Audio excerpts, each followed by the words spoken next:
और दूसरा ये है कि हम भी ये लोगों को कह रहे हैं कि वो लोग आके ना अपना जो है ना शोरूम रजिस्टर्ड कराएं। इनसे फ़ायदा नहीं को है, क्योंकि जो बंदा रजिस्टर्ड होगा वो 2 नंबरी से लोग बच जाएंगे, सही गाड़ियाँ बेचेंगे। वो जो बंदा शोरूम से गाड़ी सेल परचेज करे उसका लेटर पैड ज़रूर वसूल करे, लेटर पैड वसूल करेगा। ये इनके पास एंट्री होती है, 2 नंबरी से बच जाते हैं लोग।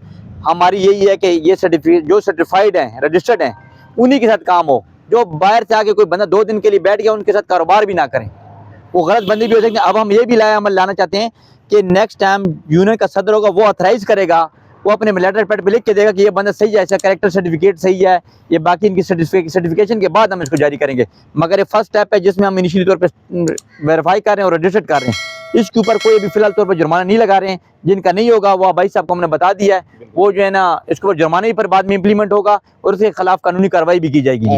ठीक है जी, एग्री है सर जी, थैंक यू, बहुत बहुत शुक्रिया जी आप लोगों का। ठीक है, ओके जी, अस्सलाम वालेकुम।